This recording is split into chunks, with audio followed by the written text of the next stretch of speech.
안녕하세요. 팍스 밀키트에 오신 여러분 모두들 환영합니다. 저는 팍스 밀키트의 메인 셰프 아나운서 허가은입니다. 손질된 식재료와 알맞은 양의 양념으로 쉽고 간단하게 요리를 할 수 있게 도와주는 밀키트처럼 저희 방송 끝까지 따라오시기만 한다면 쉽고 간단하게 오늘의 투자 전략을 얻어가실 수 있습니다. 방송 종료하기 전에 오늘의 핵심 메인 재료로 가득 채운 팍스 밀키트 공개해 드릴 테니까요. 끝까지 시청해 주시기 바랍니다. 그리고 어제에 이어서 오늘도 우리 최진욱 전문가님 나와 계십니다. 잠시 후에 최진욱 전문가님과 함께 종목 상담 시간 가져보려고 하니까요. 샵 3989번으로 상담받고 싶으신 종목명, 매수가 그리고 비중 함께 남겨주시면 잠시 후에 저희 최진욱 전문가님께 여쭤보도록 하겠습니다. 그럼 어제 국내 시장 장바구니부터 리뷰해 보겠습니다. 우리 시간으로 지난주 금요일 밤이었죠. 잭슨홀 미팅에서 연준 제롬 파월 의장이 강력한 긴축 의지를 시사하면서 어제 시장이 큰 타격을 받았습니다. 양지수 2% 넘게 떨어지면서 2달 만에 가장 큰 낙폭을 기록했습니다. 또 원달러 환율이 1,350원대를 돌파하면서 지난 2009년 4월 이후로 최고치를 기록하는 등 원화도 약세를 보였습니다. 코스피는 2.18% 하락하면서 54포인트 정도 빠진 2,426선에서 마감했고요. 성장주 위주의 코스닥은 타격이 좀 더 컸습니다. 2.8% 넘게 떨어지면서 779선에서 문을 닫았습니다. 수급도 확인해 보겠습니다. 유가증권 시장에서 개인만 6천억 원가량 담으면서 큰 폭의 하락장 속에서 저가 매수에 나서는 모습이었고요. 외국인과 기관은 동반으로 매도했는데 특히 기관이 큰 폭으로 매도 우위를 보였습니다. 또 코스닥에서는 기관만이 순매도를 하면서 지수를 끌어내렸습니다. 넘어가서 업종별 등락률 살펴보겠습니다. 어제 양시장 통틀어서 코스피 시장에서 비금속 광물 한 섹터만 상승했습니다. 1.5%가량 올랐고요. 비금속 광물 업종에서도 사실은 하락하는 종목이 훨씬 많았는데요. 러시아가 유럽행 천연가스 공급을 축소하면서 유리 부족 사태가 나타날 수 있다는 보도가 나왔습니다. 그러면서 유리병 관련 사업을 하고 있는 금비가 13% 가까이 급등했고 KCC 글라스도 4.5% 강세를 보이면서 업종 상승을 견인했습니다. 이어서 하락률 높은 업종 유가증권 시장부터 보시겠습니다. 대부분의 항공주, 해운주들이 급락하면서 운수창고 업종이 3.67% 가장 많이 떨어졌습니다. 특히 제주항공이 대규모 유상증자 결정 소식에 10% 넘게 급락했고요. 또 대표적인 환율 수혜주인 의류주들도 어제 대부분 약세로 마쳤습니다. 한세실업이 5.5%, 신영화코르 4.8% 빠지면서 섬유의복 섹터도 3% 내림세였습니다. 그리고 콘텐트리 중앙, 키다리 스튜디오 같은 종목들이 6%대 하락하면서 서비스업 업종 마찬가지로 3%대 약세 보였습니다. 모든 섹터가 하락으로 마친 코스닥 시장에서는요. 반도체 섹터가 3.89% 가장 큰 낙폭을 보였습니다. 지난주 마지막 거래일 미국에서 필라델피아 반도체 지수가 6% 가까이 급락하면서 코스닥 시장 반도체 관련주들도 대부분이 약세로 마감했습니다. 다음으로는 오스코텍이 유상증자 결정 소식에 25% 빠져버리면서 제약 섹터가 3.8% 넘게 떨어졌고요. 그리고 그 전거래일에 많이 올랐었던 원익 QNC가 6% 넘게 하락 마감하면서 상승분을 다 반납을 해버리고 비금속 업종도 마찬가지로 3.5%가량 내림세로 마쳤습니다. 네, 이어서 어제 장 마감하고 나서 크게 움직였던 시간의 특징주, 간식 밀키트 확인해 보겠습니다. 첫 번째 시간의 특징주는 HB솔루션입니다. 삼성 디스플레이 베트남 법인과 248억 원 규모의 장비 공급 계약을 맺었다는 공시가 나오면서 시간외에서 5.71% 급등했습니다. 다음 시간의 특징주, 서남입니다. 시간에 2.11% 올랐는데 그 이유는 4억 원 규모의 초전도 선제 공급 계약을 체결했다는 장 마감 후 공시가 있었기 때문입니다. 마지막 시간의 특징주는 이노시스인데요. 시간 외에서 하한가를 기록했습니다. 지난 7월 22일에 단행했던 무상증자 물량이 오늘부터 시장에 풀리면서 강한 매도세가 몰렸던 것으로 보입니다. 넘어가서 글로벌 시장도 확인해 보겠습니다. 외식 밀키트 체크해 볼 텐데요. 밤사이 미국 주식시장은 지난주 잭슨홀 심포지엄의 여파를 이어갔습니다. 지난주 금요일장에서 미 3대 지수 모두 3%대 큰 낙폭을 기록했는데요. 간밤에도 연준의 긴축에 대한 경계심을 반영하면서 8월 들어서 상승했던 부분을 모두 내주고 말았습니다. 다우지수가 0.57%, S&P 500이 0.67% 빠졌고요. 기술주 중심의 나스닥은 1% 넘게 내린 약세로 마감했습니다. 연준의 매파적인 스탠스에 미국 10년물 국채 수익률은 3.1%, 2년물 국채 수익률은 3.43%대로 높아지면서 기술주에 큰 부담이 됐던 것으로 보입니다. 다음은 밤사이 글로벌 이슈를 알아보는 야식 밀키트 추천 랭킹 탑3 시간 가져보도록 하겠습니다. 자, 오늘도 우리 최진욱 전문가님 나와 계십니다. 전문가님 안녕하세요. 네, 안녕하세요. 지금 뭐 시장 자체가 항상 말씀드리는 것처럼 좀 투자하기가 굉장히 많이 좀 까다로우시고 힘드실 거라고 생각이 듭니다. 뭐 기존에 가지고 있으셨던 뭐 종목들에 관해서도 현재 좀 많이 물려 있거나 아니면 좀 비중이 좀 오버가 되어 있어서 지금 이도저도 못하는 그런 상황들이 계속 전개가 되고 있을 거라고 생각이 드는데 현재 시장에서는 좀 갈만한 섹터들 부분들의 좀 포트를 조정을 하면서 그 추후에 사업성이 아직까지 좀 전망이 뚜렷하지 않는 기업들은 순간적으로 좀 손절을 해서 좀 눈물이 나고 좀 힘들어도 일단은 현금 확보를 좀 하시고 포트를 다시 좀 재조정하는 데 좀 초점을 맞춰야 되는데 그 부분에 있어서 제가 여러분들한테 좀 투자의 길잡이가 되드리도록 하겠습니다. 네, 이렇게 하락하는 장세 속에서 우리 최진욱 전문가님 꾸준하게 지금은 박앤스의 기간이다. 가격이 저렴할 때 사는 게 이득이다. 이런 말씀을 해주셨는데요. 최진욱 전문가님과 함께 종목 상담 샵 3989번 통해서 받아보시고 이번 기회에 내 포트폴리오 한번 조정하는 시간 가져보신다면 좋겠습니다.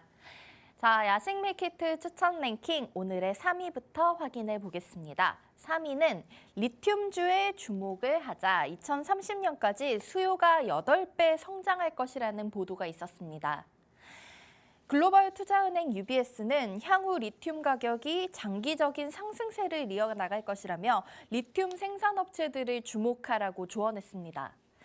UBS는 2030년까지 리튬 수요가 8배까지 늘어날 것으로 전망하면서 리튬 신규 공급은 비용이 더 많이 들고 지금보다 높은 수준의 기술이 필요할 것이라면서 궁극적으로 리튬 신규 공급에 더 많은 비용이 소요된다는 점이 장기적으로는 생산 가격을 지지할 것이라고 예상했습니다. 그러면서 리튬 생산 가격이 지금보다 10에서 38%까지 더 오를 것이라고 전망했습니다. UBS의 리튬 관련주 매수 목록에는 미국의 최대 리튬 생산업체인 앨버말과 더불어서 호주의 리튬 광산업체인 알켐, 미네랄 리소스 등이 올랐습니다.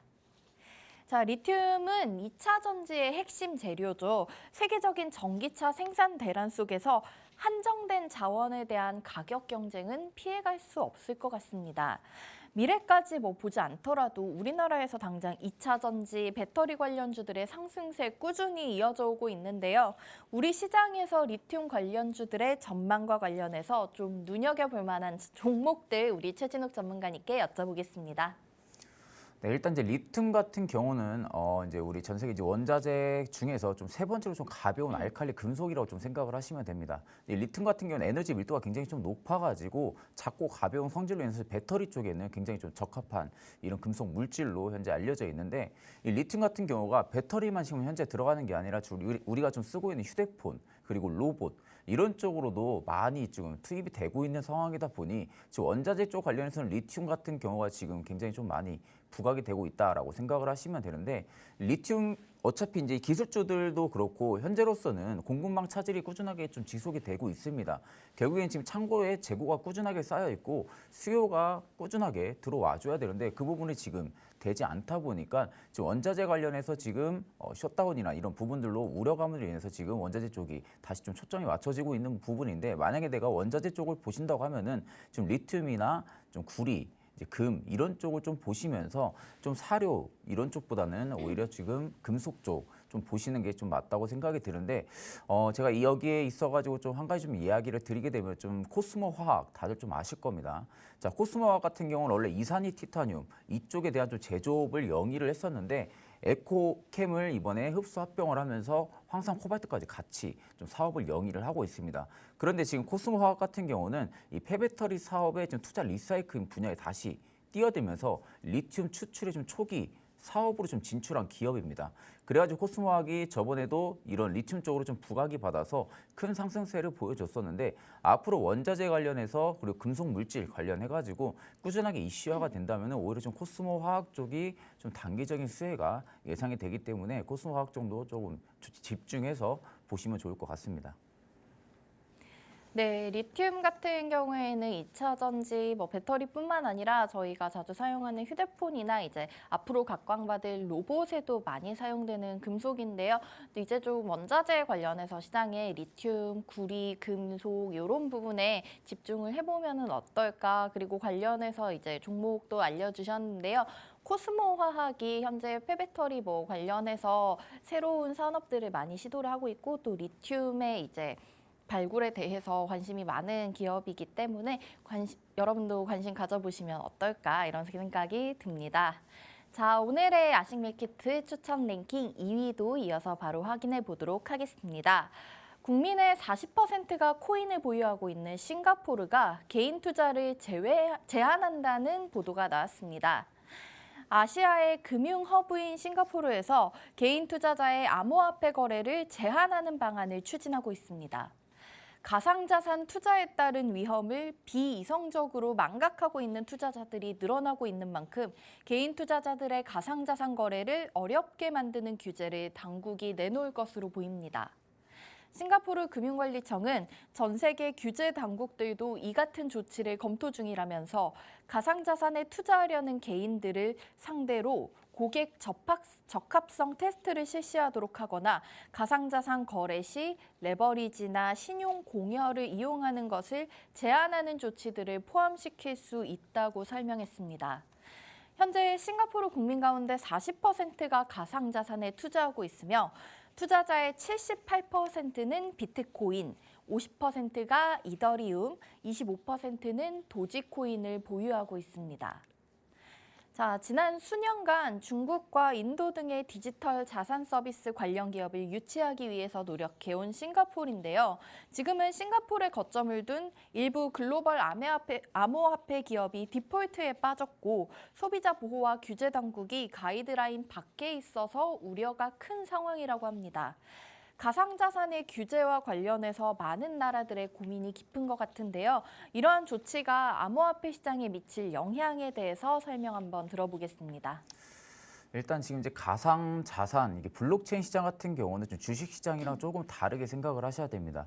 주식 시장 같은 경우는 좀 오랜 시간 동안 이 자산이 좀 밸류가 유지가 됐었는데 이 가상 자산 같은 경우 어떻게 보면 좀 극초기 사업이라고 좀 봐야 되거든요. 그러니까 결국에는 앞전에 대한 이런 실적 데이터들을 우리가 기반으로 해서 미래성을 보고 투자를 하는 게 주식인데 이제 가상 자산 같은 경우는 앞전에 대한 실적 데이터가 좀 굉장히 많이 부족합니다. 특히 한국인들 입장에서 볼 때는 우리 같은 경우는 주식 같은 건 다트라는 이 전적 정보 공시가 따로 있는데 비트코인 같은 경우는 이제 쟁글이라는 공시를 볼 수 있는 사이트가 따로 있습니다. 근데 이 쟁글 같은 경우도 한국어로 번역이 되기는 하지만 이제 아무런 좀 보안 자체의 부분들도 있고 외국 쪽에 대한 가상자산 이런 기업들이 굉장히 많다 보니까 그쪽이 좀 초점이 많이 맞춰져 있습니다. 그래서 우리가 이제 공시를 좀 볼 때도 굉장히 좀 많이 미흡하기도 하고 이 해당 코인에 대한 기업의 정보라든지 밸류 자체를 분석하기가 굉장히 까다롭습니다.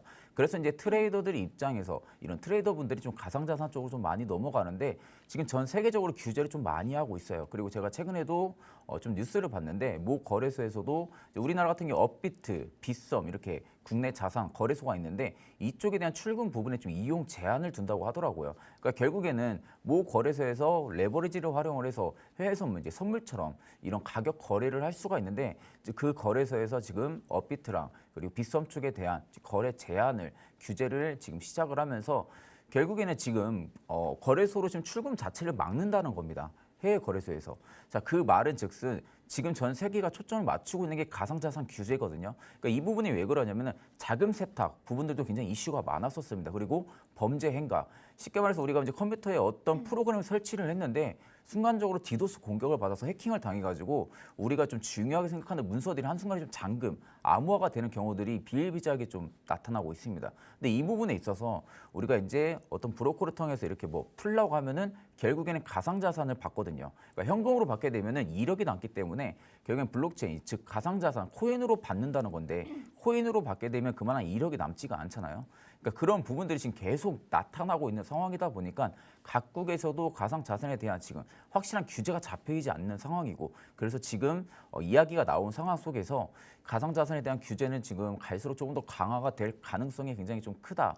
그렇게 되면은 오히려 이제 가상자산 쪽에 투자를 한 좀 큰 손들, 대규모 투자자분들 같은 경우도 다시 이제 주식 쪽으로 좀 넘어올 가능성도 굉장히 크기 때문에 특히 이제 가상자산 같은 경우 조금 우리가 조심하면서 좀 투자를 해야 된다라고 생각을 하고 있습니다. 네, 일단 이런 가상자산 시장 같은 경우에는 아직 극초기 단계이기 때문에 뭐 이전에 데이터라든지 그런 부분에서 미흡한 것이 사실이고요. 그리고 또 뭐 범죄라든지 이런 쪽에 이용이 될 수 있기 때문에 많은 나라에서 지금 규제를 강화하기 위한 노력을 하고 있습니다. 그렇기 때문에 아무래도 이렇다 보면 시장이 조금 축소되는 면이 있을 수가 있고 그렇다 보면 이제 암호화폐 시장의 큰 손들이 다시 주식시장으로 넘어올 가능성도 있겠죠. 네, 아식미키트 추천 랭킹 오늘의 1위까지 이어서 확인을 해보도록 하겠습니다. 1위는 골드만삭스가 에너지와 곡물 등 원자재가 가장 투자할 만하다라는 말을 했습니다.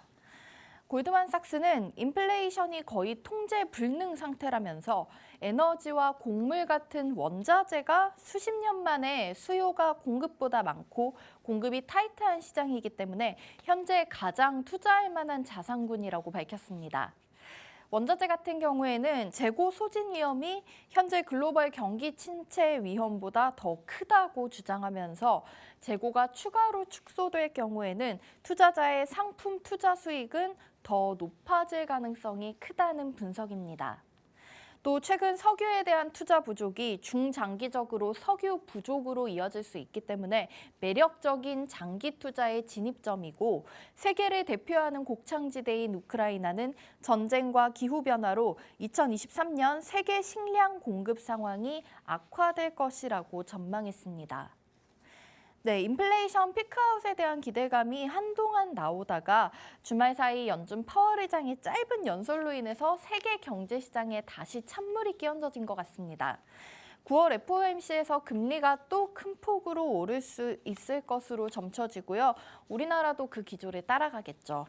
주식시장의 침체가 한동안 더 이어질 것 같은데 골드만삭스의 의견대로 원자재 선물 시장으로 눈을 돌려보는 것은 어떻게 생각하십니까?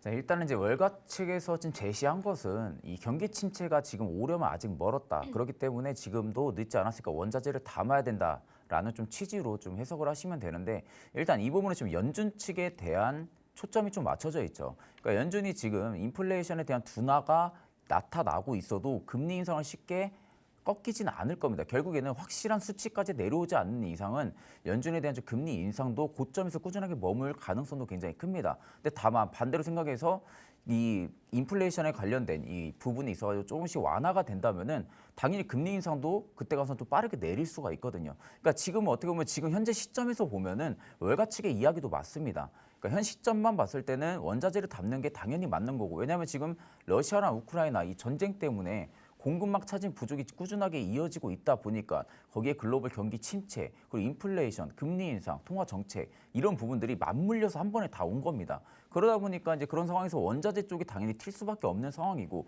특히나 국제유가 같은 경우들도 미국 같은 경우는 여름이 드라이빙 시즌입니다. 그러니까 미국은 굉장히 땅덩어리가 큰 나라이기 때문에 이제 우리나라랑 좀 이제 비슷하게 볼 수가 없는 게 어디를 이동을 할 때도 뭐 하루가 걸리기도 하고 이틀이 걸리기도 하고 이런 땅덩어리가 굉장히 큰 미국 같은 경우는 드라이빙 시즌에 들어가게 되면은 그에 따른 원유를 계속 쓸 수밖에 없는 상황입니다. 그리고 겨울철 되게 되면은 우리가 이제 원유 부분도 굉장히 또 많이 쓰게 되죠. 그러니까 이런 부분들로 봤을 때는 유가 부분이 좀 꾸준히 다시 하락 기조에 접어가기는 다소 힘들긴 하지만 앞전에서도 말씀드렸다시피 순간적인 급등이라든지 이런 부분들은 이제 앞으로 좀 없을 거라고 지금 보고 있는 상황이고 이 공급망 차질 부족 현상이 앞전에 비해서는 지금 조금씩 완화가 되고 있긴 합니다. 근데 다만 아직은 월가 측에서 하는 이야기들은 연준에 대한 이 연준 초점에 맞춰가지고 한순간에 통화정책 관련해서도 그렇고 환율도 그렇고 달러 인덱스도 그렇고 그리고 지금 뭐 공급망 이런 부족들 이렇게 한순간에 다가오니까 지금은 원자재를 담아야 된다라는 관점으로 이야기를 한 건데 일단 이제 내가 여기서 투자 스타일이 딱 잡아야 됩니다. 내가 정말 단기적인 투자 성향을 가지고 있는지 아니면 조금 중장기적으로 좀 모아가는 가치 투자를 좀 하는지 만약에 가치 투자를 하는 후자 쪽이라면은 원자재 물론 원자재 쪽 관련해서 아까 말씀드린 대로 니켈이나 구리, 황석코발트 이쪽은 괜찮습니다. 그런데 이제 곡물 쪽이나 유가 쪽은 좀 중장기적으로 가져가기 조금 다소는 리스크가 있다고 생각이 들고 내가 만약 단기 투자 스타일이라면은 당연히 지금 원자재 쪽에 좀 중심을 맞추는 게 좀 맞기는 하다라고 조금 말씀드리고 싶습니다.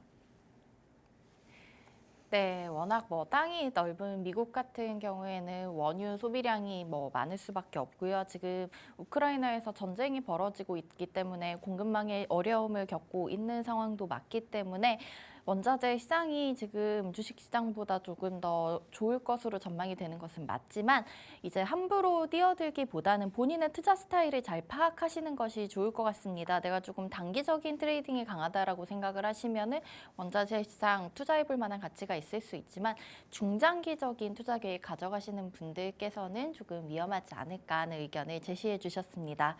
지금까지 야식 밀키트 추천 랭킹 탑 3였습니다.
네, 오늘 아침에도 어제에 이어서 비가 좀 내리고 있습니다. 우리 시장 어제는 2% 넘게 강하게 빠지는 모습을 보여줬는데요.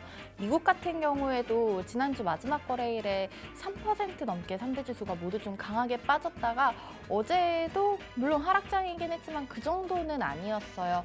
우리 장도 이제 어느 정도 하락에 대한 그런 하락률이 다 반영이 된 것이 아닌가라는 생각을 해보고 있는데 일단은 우리 장 오늘은 저 오르는 거는 기대하지 않을게요. 근데 네. 얼만큼 빠질지, 좀 많이 빠질지 덜 빠질지 어제 좀 충분히 반영이 됐다고 보실까요? 아직 반영 안 됐죠. 덜 됐다. 네. 아직은 덜 됐고 아직 마음을 왜냐하면은 비워야겠네요. 아직도 투자자 입장에서는 조금 인플레이션랑 그리고 금리 인상에 초점이 맞춰져 있거든요. 그러면 당연히 투자 심리적으로 내려갈 수밖에 없습니다. 그러니까 이후의 결과치를 보고 나서 이게 지금 또 8월달 경제 지표도 좀 남아 있는 상황이잖아요. 네. 그러니까 이후의 결과치를 보고 지금 투자를 하려는 성향이 굉장히 강할 겁니다. 그리고 이제 앞전에서도 말씀드렸다시피 코스피 같은 경우 지금 박스권에 갇혀 있거든요. 네. 그러니까 이제 박스권에 갇혀 있는데 앞전 박스권보다 이격도 자체가 좀 굉장히 큽니다. 그러니까 위아래로 열려 있는 폭이 굉장히 크기 때문에 네. 만약에 한 순간에 조금 시장의 조정폭이 좀 크다고 하면은 제가 저번에도 말씀드린 대로 한 2,340포인트까지도 내려올 가능성을 2,300. 배제를 하셔야 됩니다. 네. 그러니까 그 부분은 우리가 염두를 해야 되는데 지금 상황에서 오늘도 제가 보기엔 좀 개파락은 예상이 되거든요. 네, 개파락도 예상이 되는데 네. 지금 이 순간에서도 굳이 내가 이 종목이 사업성이 앞으로 없다면은 네. 던지는 게 맞습니다. 그러니까 앞으로 내가 이 기업을 가지고 있는데 이 기업에 대한 뭔가 나올 게 도저히 없고 그리고 시장에 뭐 섹터 순환매가 여전히 돌 생각이 없다라고 생각이 들면은 아파도 던져야 됩니다. 어쩔 수 없는 부분입니다. 네. 이제 그런 부분을 던지고 내가 만약 기술주 쪽에 좀 포트가 좀 많이 몰려 있다라고 네. 하게 되면은 이제 기술주도 내가 만약 반도체면 반도체 뭐 네 종목 이렇게 몰려 있는 게 아니라면 한 종목씩 가지고 있다면은 충분히 그런 종목들은 조금 모아 가는 거는 저는 좀 추천을 드리고 만약에 포트가 지금 재조정을 해야 되는데 자기 본인도 알고 있는데 불구하고 네. 내가 지금 묶여 있는 게 너무 많고 비중이 많다 보니까 아 뭐 기다리면 가겠지 이게 기회비용이거든요. 쉽게 말해서. 아, 네. 그러니까 이제 물론 가겠죠. 언젠가는 갈 수는 있습니다. 상패만 안 당하면. 그런데 이게 1년이 될지 2년이 3년이 될지 그건 아무도 모릅니다. 그러면 내가 그 시간 동안 네. 다른 투자자분들은 그때 당시에 내가 아파서 손절을 하고 나서 그리고 어느 정도 비중을 가지고 현금 확보를 한 다음에 새로운 이런 포트 조정을 하고 그 부분의 수익률을 완화를 시킨다면 그런 시간 동안 그런데 다른 분은 내가 물려있으니까 계속 가져가고 나중에 대응하려면 또 늦습니다. 그래서 지금은 가슴 아파도 네. 일단은 손절해야 보내주- 됩니다. 아. 왜냐하면 시장이 지금 좋아질 생각 안 하거든요. 네. 아직도 코스피 같은 경우는 우하향 부분에 있어요. 그러니까 지금 계속 상단 부분을 돌파를 해주려고 하면 위쪽에서 던지고 네. 돌파해주려면 던지고 네. 뭐 이런 부분들이 지금 1년 넘게 이어지고 있으니까 현재로서는 그런 부분들 우리가 좀 생각을 하고 좀 포트 재조정에 지금은 초점을 좀 맞춰야 된다라고 좀 생각을 하고 있습니다. 실제로 저희 최진욱 전문가님 지난주 화요일에 나오셔가지고는 이제 한 그 다음날 수요일장을 예측을 해주시면서 2,430 정도까지는 빠질 것이다라고 했는데 수요일에 실제로 이제 딱 거기까지 내려갔었거든요. 그런데 이제 또 추가적인 악재가 뭐 있었기 때문에 2,340선까지도 내려갈 수 있다. 이 부분을 기억을 하시고 지금 뭐 출혈이 뭐 있어서 마음이 조금 아프시겠지만 과감하게 좀 던져야 될 종목들은 버리고 포트를 재조정을 하는 게 좋다. 왜냐하면 이거를 안 될 것 같은 애들을 계속 장기적으로 너무 끌고만 가는 것도 기회비용을 날리는 것이기 때문에 이런 말씀을 해주셨습니다. 자, 그리고 우리 최진욱 전문가님께 종목 상담 받고 싶으신 분들 샵 3989번 알고 계시죠? 자, 오늘도 저희 이제 이번 주에 마지막으로 뵙는 거네요. 아쉽지만 그렇죠. 네. 오늘 기회입니다. 오늘 많이 물어보셔야겠어요. 자, 그럼 바로 한번 이어서 만나보도록 할게요. 첫 번째 종목 지금 현대건설기계 들어와 있는데요. 매수가 44,000원에 비중이 20%입니다. 최근에 건설주들 뭐 사우디 네옴시티 관련해서도 그렇고 좋은 모습이 있었고요. 현대건설기계도 지난주 금요일에 7% 넘게 좀 강하게 올라오는 모습을 보여줬어요. 현재가 41,750원 확인이 되고 있고 매수가랑 그렇게 많이 차이는 나지 않는데 건설주들의 모멘텀 아직 남아 있는지 확인해 보도록 하겠습니다. 일단 이제 건설주 모멘텀은 앵커님 말씀하신 대로 아직 남아있긴 합니다. 남아있긴 한데 현대건설 기계는 조금 다르게 봐야 돼요. 아, 네. 그러니까 이제 왜냐하면은 현대건설 기계가 따로 있고 현대건설이 따로 있잖아요. 아, 그러니까 네네. 현대건설이 네옴시티 입찰은 유력합니다. 근데 현대건설 기계가 하는 기계는? 사업은 굴삭기예요.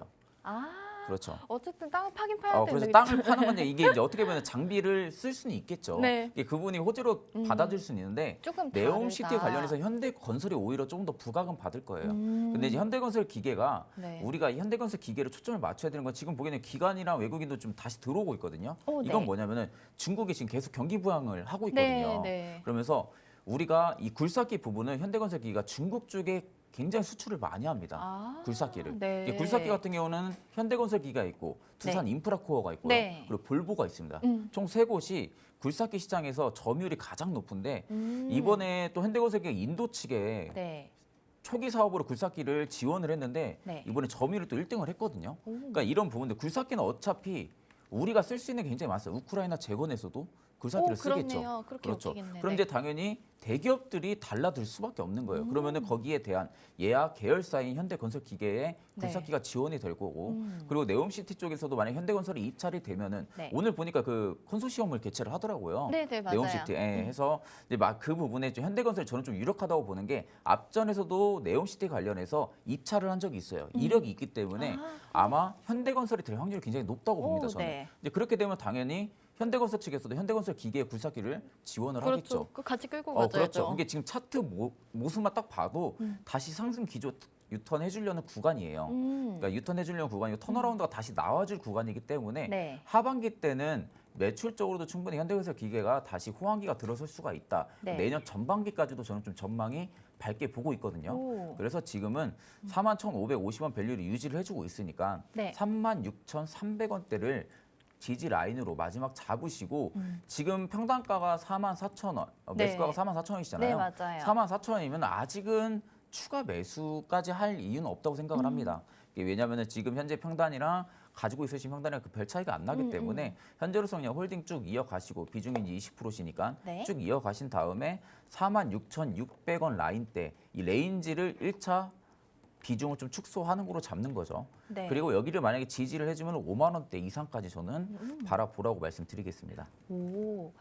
네, 현대건설기계 이제 현대건설이 있고 건설기계 조금 따로 있는데 그래도 이제 네옴시티 관련해서 현대건설기계가 또 관련해서 수주가 유명할 것으로 보이기 때문에 이제 현대건설기계의 모멘텀은 아직 살아 있다. 그리고 지금 뭐 이런 모멘텀을 떠나서도 차트를 봐서도 지금 딱 턴어라운드 하기 좋은 시점이다. 상승세 올라오기 좋은 시점이기 때문에 36,300원대에서 지지라인을 잡으시고 그리고 지금 추가 매수는 뭐 굳이 현재가랑 그렇게 크게 차이가 나지 않는 상황이기 때문에 여기서 추매를 하는 것보다는 그냥 비중도 적으시고 하니까 가져가신다면은 5만 원대 이상까지 바라볼 수 있는 종목이라고 말씀을 해주셨습니다. 자, 우리 현대건설기계 이렇게 정리를 해드리도록 하겠고요.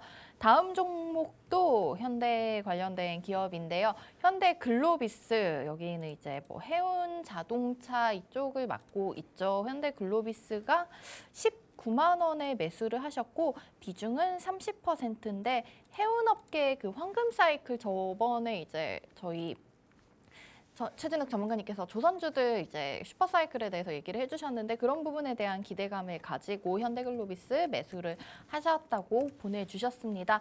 현재가는 17만 3천 원 선에서 움직이고 있는 모습이 확인이 되고 있고요. 19만 원과 마찬가지로 그렇게 크게 차이가 나지는 않고 있어요. 비중도 뭐 30%면 엄청 높지도 않고 낮지도 않고 적당하신 것 같은데 자, 우리 현대글로비스는 앞으로 좀 상승 여력 어떻게 될지 전문가님께 여쭤보도록 하겠습니다.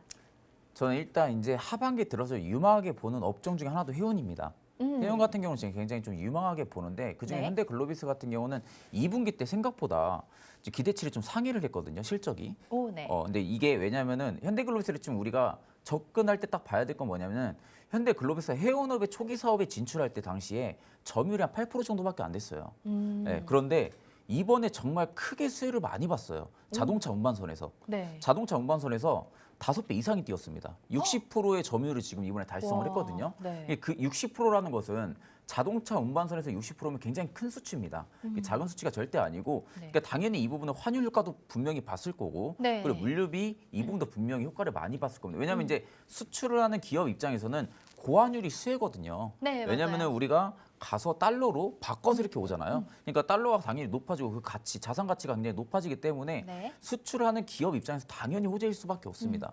그런데 지금 환율이 다시 또 안정화에 들어들기에는 조금 어렵고 그래 1,300원대 위에서 지금 상회를 할 움직임도 굉장히 많기 네. 때문에 하반기에 들어서 오히려 물류 관련해가지고 현대글로비스 같은 경우는 해운업이 지금 이번에 점유율 60%라는 점에 우리가 좀 초점을 맞추고 네. 그리고 최근에 기관 같은 경우 이제 외국인 같은 경우도 지금 이번에 1월 5일 날에도 이때 당시 1월 거래대금이 5일? 굉장히 많이 터졌거든요. 네. 거래대금도 굉장히 많이 터졌고 거래량도 많이 터졌습니다. 그런데 주가는 좀 캔들 위치는 좀 작아요. 캔들 크기가. 네. 그러니까 이게 우리가 이제 쉽게 말하는 매집으로 좀 많이 보거든요. 아, 네. 네, 그렇죠. 이제 매집으로 많이 보는데 그 이후로 거래량이 급격하게 줄었습니다. 이후로 거의 뭐 거래량이 아예 바닥에 없죠. 그냥, 네, 네, 바닥에 있고 기고 대금도 있어요. 바닥에 있는데 네. 지금 그 순간에서도 기관 같은 경우는 조금씩 더 샀어요. 그리고 오. 외인 같은 경우는 그때 이후로 팔질 않고 있어요. 이게 그럼 네. 뭔가가 하반기에 대한 해운업의 전망을 보는 거겠죠. 기대를 가지고 그렇죠. 이제 왜냐하면 이제 보유하고 외국인 입장에서는 환율이 올라가게 되면 당연히 해운업은 환급 사이클 올 수밖에 없습니다. 그리고 한 번 해운업의 환급 사이클 오게 되면은 최장 1년 이상 가요. 그 사이클 자체가. 지난번에 얘기해 주셨던 네네. 업황 부분, 네. 자체가 1년 이상 굉장히 긴 시간 동안 가기 때문에 네. 거기에 따라서 지금 해운 밸류상 HMM도 있고 대한해운도 있고 현대글로비스도 있는데 네. HMM은 워낙 뭐 매각 이슈도 굉장히 많았었고 그러니까 굉장히 좀 지분 이슈들이 굉장히 많은데 현대글로비스는 굉장히 그런 부분에서는 좀 안정화된 업체라고 봐야 되거든요. 그리고 이제 현대글로비스 안에 현대차가 또 위치를 네. 하고 있고 네. 이번에 만약에 전기차 시장이 지금 현대차가 점유율이 6%밖에 안 됩니다. 해외 시장에. 네. 그럼 만약에 지금 아이오닉 6가 만약에 이번에 나오고 나서 점유율이 굉장히 크게 올라가고 그리고 지금 미국 조지아주 공장에도 네. 거의 착수에 지금 들어갔거든요. 그러면 이제 그에 따른 현대글로비스는 조금 더 운반선이 많아질 수밖에 없어요. 또 그렇죠. 그러면 점유율이 60%였는데 그 이상이 펌핑이 될 수가 있는 겁니다. 네. 그럼 당연히 지금 주가 밸류상은 굉장히 저평가라고 저는 보고 있어요. 오. 왜냐면 매출도 지금 2분기 때 생각보다 잘 나왔고 네. 그러면 업황이 하반기 들어서는 컨센이나 가이던스 대비해서 굉장히 크게 상회하는 움직임이 나올 수가 있거든요. 그러니까 오히려 저는 지금은 현대글로비스는 매수 단가로는 좀 기회다라고 오. 지금 저는 좀 생각을 하고 있고 오호, 네. 지금으로서는 한 16만 5천 원 레인지 여기까지도 저는 안 갈 거라고 보고 있어요. 네. 그러니까 여기가 이제 지지라인 잡으면 이 정도인데 여기까지 저는 좀 안 간다고 보고 있는데 아무튼 이 정도 좀 지지라인 잡으시고 19만 원, 1천 원대까지는 충분하게 넘을 거라고 지금 보고 19만 있습니다. 1,000원, 네. 그리고 이제 21만 원대 이상까지 좀 보라고 좀 오. 말씀을 드리고 싶습니다. 전고점이 한 21만 저는 이제 원. 신고가 이상 보고 있어요. 현대글로비스는. 진짜요? 그 대신 중장기로 보면은 저는 신고가 이상 보고 있기 때문에 네. 지금은 충분히 내가 중장기 성격이라면은 오히려 현대글로비스는 그냥 뭐 아들이다 생각하고 품고 가는 겁니까? 그렇죠. 품고 가는 거는 오히려 현대글로비스 해운업 네. 관련해서 현대글로비스 딱 하나는 조금 품고 갈 만하다라고 생각을 하고 있습니다. 오, 네, 현대글로비스. 그러면 저 하나만 더 여쭤볼게요. 네네네. 이거 지금 이렇게 전망을 너무나 좋게 말씀을 해주셨기 때문에 혹시 지금 신규 진입도 저는 추천을- 신규 진입 지금도 충분히 가능하다고 봐요. 지금 네, 지금 충분히 가능하다. 자리 자체가 굉장히 좋아요. 네. 지금 자리가 너무 좋기 때문에 그러니까 만약에 한 20만 원대를 유지를 해주고 19만 원대 유지해주고 있으면 저는 조금 더 눌리면 사라고 하거든요. 네. 네, 눌리면 사라고 네. 하는 19만 원도 솔직히 저평가입니다. 그런데 시장 상황을 봤을 때 네. 지금 대형주도 전체적으로 많이 빠졌잖아요. 네. 19만 원이 고평가로 또 판단이 될 수가 있어요. 그런데 지금 상황에서는 오히려 저는 매수 기회라고 지금 생각을 하고 있습니다.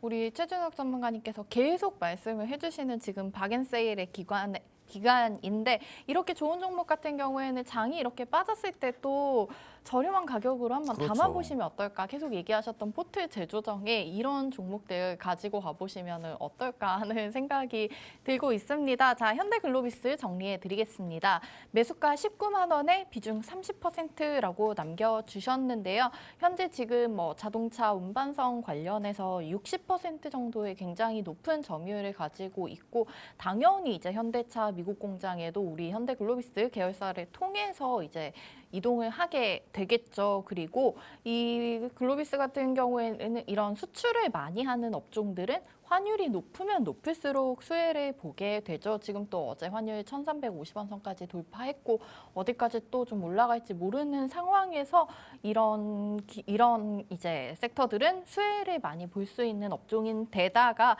다른 뭐 HMM이나 뭐 이런 해운주들과 비교를 했을 때 또 안정적인 대기업에 우리 속해 있기 때문에 안정적인 종목이다라고 말씀을 해주셨습니다. 딱 하나 더 말씀드리면은 네. 중장기적으로 제가 더 가져가라고 했잖아요. 지금 추세도 중장기적으로 우상향에 들어왔어요. 그러니까 우하향을 지금 다 끝냈습니다. 네. 지금 우하향 자체가 앞전에 신고가 33,700원 최고가 찍을 때 네. 이때 14년이거든요. 14년 네. 9월부터 조정폭이 20년 3월까지 이어졌어요. 그러니까 20년 3월 네. 이후로 지금 추세가 바뀌었어요. 네. 그렇기 때문에 그러니까 우리는 보통 개인 투자자분들 이렇게 추세를 안 봐요. 네. 이렇게 차트를 쭉 다 당겨서 안 본단 말이에요. 그러니까 막 최근 것만 그러니까 이렇게만 일봉을 딱 놓고. 보니까 이게 어디까지 갈지 모르는 거죠. 앞당겨서만 보니까. 음. 그런데 항상 우리가 추세를 볼 때는 앞전에 상장 이후까지 쭉 보는 겁니다. 추세 자체를. 네. 보게 되면은 지금 현대글로비스는 다시 추세를 되돌림해주는 구간에 지금 접어들었습니다. 그러면 위아래 변동평은 당연히 있겠죠. 네. 변동평은 당연히 있는데 단기적으로 저는 30만 원대까지도 우선은 저항 라인이 지금 30만 원이라고 보고 있거든요. 중장기적인 와, 저항 라인은. 네. 그러니까 여기가 돌파 관건인데 향후 진짜 이게 언제 어떻게 갈지 모르겠지만 그때도 제가 팍스경제에 남아 있다면 그렇게 무서운 얘기를 하신단 말이에요? 있다면은 네. 제가 진짜 이렇게 말씀드렸던 부분 아마 가지고 가신 분들은 좀 후회하지 않을 거라고 좀 생각을 하고 있습니다. 이렇게 우리 최진욱 전문가님 설명도 잘 해주시고 시장을 보는 눈도 밝으신데 당연히 이제 우리 박스경제랑 계속 함께 가셔야 되지 않나. 자, 일단은 우리 현대글로비스 2020년 3월에 그때 저가 7만 원 정도를 디딘 다음에 지금 계속해서 우상향 구간을 타고 올라오고 있는 중이고요. 그래서 이제 지금 16만 5천 원 지지라인을 잡아주셨는데 여기까지 사실 안 갈 것 같다라는 말씀을 해주셨고요. 현재가 지금 17만 3천 원이거든요. 근데 이 현대글로비스 19만 1천 원짜리도 저평가 구간이다. 넘어서서 21만 원 중장기적으로 이제 투자하시는 분들께서는 30만 원까지도 볼 수 있다라는 의견을 제시해 주셨습니다. 자, 우리 시청자님 이거 그냥 그대로 가지고 가시면 될 것 같아요. 큰 걱정 없이 이제 부모님 속 안 썩이는 착한 모범생 아들처럼 생각을 하시면서 품고 가시면은 될 것 같습니다. 자, 저희 시간이 지금 하나 더 보고 싶은데 이 현대글로비스 때문에 지금 흥분해서 시간이 많이 안 남았어요. 일단은 오늘 아쉽게 여기서 정리를 해보는 걸로 하고요. 저희 다음 주에 이어서 최진욱 전문가님께 저희 월요일과 화요일에 만나보실 수 있는 거 알고 계시죠? 다음 주에 이어서 종목 상담 도와드리도록 하겠습니다. 샵 3989번 문자메시지 많이 남겨주시고요. 우리 최진욱 전문가님께 이런 종목 고민 상담, 투자 전략 얻어가고 싶으신 분들 위해서 오픈 채팅방 만들어져 있습니다. 자, 화면에 QR코드 한번 띄워주시면은 QR코드 휴대폰 기본 카메라 켜시고 지금 오른쪽 하단에 나와 있는데요. 휴대폰 기본 카메라 켜시고 TV 화면에 가져다 대셔서 오픈 채팅방 들어오셔서 우리 전문가님과 상담 받으시면 좋을 것 같습니다. 자, 오늘 종목 상담 여기까지 받아보도록 하고요. 개장하고 이제 지수 한번 체크를 하고 갈게요. 그래도 어제 조금 많이 빠지고 해서 오늘 살짝 올라오고 있는 모습을 보여주고 있습니다. 코스피가 0.8% 정도, 그리고 코스닥을 1% 넘게 올라오고 있어요. 왜냐하면 이제 코스닥 같은 경우는 제가 어제 말씀드린 외국인 주체 수급 자체가 좀 중요하다고 생각했잖아요. 네. 근데 코스닥이 어제 마감할 때 보니까 외국인이 한 800억 수급이- 가량 네, 좀 담았더라고요. 들어왔어요. 맞아요. 그러니까 지금 인식 자체를 우리가 좀 봐야 되는 거예요. 그러니까 지금 시장이 우리 같은 경우는 미증시와 조금 다르게 보긴 해야 돼요. 미증시는 작년에 네. 우리가 조정 국면에 들어갔을 때 당시에 미증시는 상승을 했거든요. 네. 그리고 지금 조정이 나오는 거고. 근데 우리는 작년부터 조정이 지금까지 이어지고 있어요. 그러니까 네, 매를 제일 빨리 맞았죠. 네, 매를 제일 빨리 맞았는데 아직도 맞고 있습니다. 아이고. 그런데 외국인들 언제까지, 네. 입장에서는 지금 투자하기 접박한 게 아시아 시장에서 우리 국내 증시예요. 한국이다? 그렇죠. 오. 가격이 너무 싸거든요, 지금. 그러니까 제가 딱 봐도 가격 네. 싼 게 너무 많습니다. 그 정도로 지금 외국인 투자자 입장에서도 그 부분에 초점이 맞춰질 거고 개인이 지금 계속 사고 있는데 신용 잔고가 계속 늘고 있어요. 그러니까 이 부분도 네. 제가 이제 뭐 이런 말 하면 안 되죠. 윤석열 대통령님께서 이제 대출 뭐 이거 관련해서 네. 이렇게 규제 하더라고요. 네네. 그러니까 이게 2030한테 해가 될 수도 있는 거예요. 독이 될 수도 있는 거예요. 그러면 내가 이렇게 빚내서 하면은 빚을 갚아준다고? 라는 인식이 바뀌어버리는 거예요. 그러면은 우리가 절대 하면 안 되는 게 신용 미수거든요. 네. 이 신용 미수를 건들게 되면은 네. 그 순간에 투자랑 안 맞는 겁니다. 그 사람은. 근데 순간적으로 신용 미수를 지금 딱 건들기 좋은 시기예요. 왜냐 물려 있으니까. 네. 다들 물려 있는데 돈은 욕심이 이제 날 것 그렇죠. 같아. 돈은 없고 미수는 쓰고. 그런데 우리가 여기서 알아듣고 신용 미수 쓰면은 대부분 큰 손으로 다 압니다. 그렇죠. 이제 물량을 네. 내가 어느 정도 확보를 하고 올려야 되는데 네. 신용미수 물량이 있으면은 대부분 3개월까지 증권사에서 유예 기간을 주거든요. 3개월 이후로 반대 매매를 청산을 해요. 네. 그러니까 결국에 하한가에 팔아버린다는 거죠. 음. 그러니까 거기까지 기다리는 거예요. 네. 왜냐하면 내가 거기가 기다리면 나는 어차피 크게 걱정 없으니까. 그때 들어가겠다. 그렇죠. 왜냐하면은 우리가 그냥 주식 그 종합 차트만 딱 봐도 신용 비율이 딱 나오잖아요. 그러면은 큰 손들 입장에서도 그걸 안 보고 매매를 할 이유는 없습니다. 내가 매집량이 굉장히 크다면. 네. 근데 내가 조금 더 매집을 해야 되는데 신용 물량 때문에 매집을 못 해. 그럼 당연히 3개월 뒤에 반대 매매 청산되고 나서 그 물량 가지고 올리겠죠. 여유가 있으니까요. 그렇죠. 여유가. 그분들은. 그러니까 그래서 항상 신용 미수는 안 써야 돼요.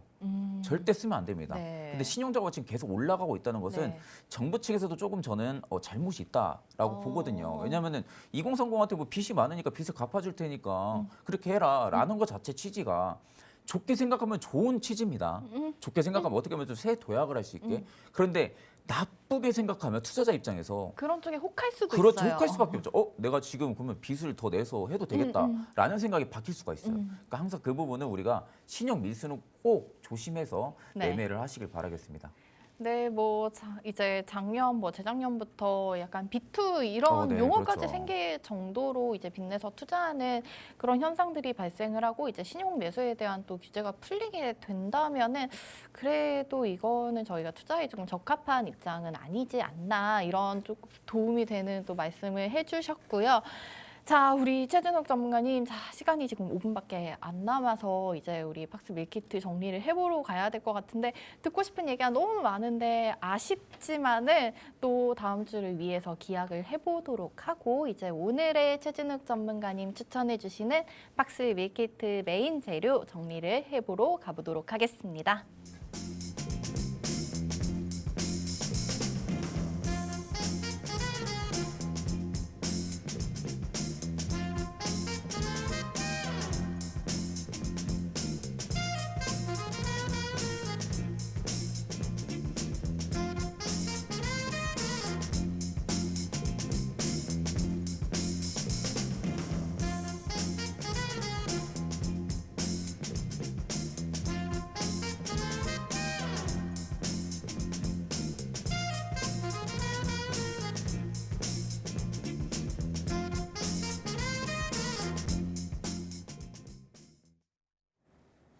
자, 우리 최진욱 전문가님 나오실 때마다 그냥 단순하게 뭐 상승할 것 같은 종목 섹터 예측이 아니라 지금 우리가 어떤 마음가짐으로 투자에 임해야 하는가 하고 기본적인 아주 교과서 같은 얘기도 많이 해주고 계신데요.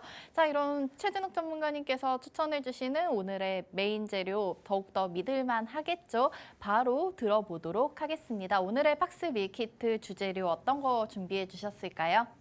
네, 일단은 이제 뭐 기존과 좀 동일합니다. 에너지 관련주는 우리가 지금도 계속해서 봐야 됩니다. 이제 에너지는 하나의 조금 테마라고 보기보다는 좀 하나의 산업군으로 좀 보셔야 돼요. 이제 신재생 같은 경우는 갈수록 비중이 꾸준하게 확대가 될 거고 신사업 성장으로 우리가 좀 밸류를 해야 됩니다. 그 중에서 뭐 수소도 당연히 들어가 있고요. 풍력, 뭐 태양광, 원자력 다 들어가 있는데 이 부분에 있어서는 우리가 좀 신재생 포트를 조금 편입을 하고 이것은 이제 우리가 단기 트레이딩 관점으로만 보기보다는 좀 굉장히 좀 산업적 관점으로 좀 접근을 하시는 게 좋다고 생각이 들고 그리고 이제 또다시 폐배터리 관련 이게 재활용 사육 자체가 지금 갈수록 커지고 있습니다. 재활용 사업 자체는 배터리를 우리가 쓰고 나서 그걸 다시 우리가 재활용을 하는 그런 폐배터리 사업이 지금 기업 측면에서도 계속 신사업으로 뛰어들고 있거든요. 근데 지금 밸류상으로 봤을 때도 굉장히 저평가되어 있는 기업들도 굉장히 많습니다. 앞전에서도 제가 뭐 관련해서도 말씀을 드렸었고 그렇기 때문에 내가 좀 유심히 보고 있는 종목들 그리고 내 관련주에서 확실하게 좀 성장력이 동력이 될 만한 그런 기업들 같은 경우는 지금 빠진다고 너무 겁먹지 마시고 오히려 지금 빠질 때가 기회입니다. 빠질 때가 기회고 남들이 팔 때가 기회입니다. 남들이 살 때 나도 사면 그때 가서 어떻게 수익을 좀 크게 보겠나요? 남들이 팔 때가 오히려 기회다라는 인식을 가지고 확실한 기업에는 적극적으로 좀 투자를 임하시길 바라겠습니다. 네, 최진욱 전문가님께서 추천해주신 오늘의 팍스 밀키트 메인 재료 두 가지 섹터가 있는데요. 첫 번째는 에너지 관련 섹터입니다. 자, 우리 에너지 같은 경우에는 꾸준하게 말씀을 해주셨지만 지금 단기적인 이슈로 끝날 것이 아니라 장기적으로 이제 가져가 보시면은 좋을 것 같은 그런 부분이니까요. 주목을 해보시면 좋을 것 같고, 두 번째 같은 경우에는 폐배터리 관련 주들입니다. 자, 이것도 마찬가지로 저는 에너지랑 비슷하다고 생각을 하는데 전 세계가 좀 친환경 이런 부분에 집중을 하고 있는 상황에서 에너지 산업이나 폐배터리 뭐 재활용 관련되겠죠. 이런 부분은 저희가 이제 우리나라에서뿐만이 아니고 단기적이뿐만이 아니라 전 세계적으로 장기적으로 성장할 수 있는 산업군들이 아닌가라는 생각을 해봅니다. 오늘 최진욱 전문가님께서 추천해주신 오늘의 팍스 밀키트 주재료 에너지 관련주, 폐배터리 관련주 눈여겨보시기를 바라고요. 저희는 내일 아침 8시 30분에 다시 찾아뵙도록 하겠습니다. 지금까지 시청해주신 여러분 고맙습니다.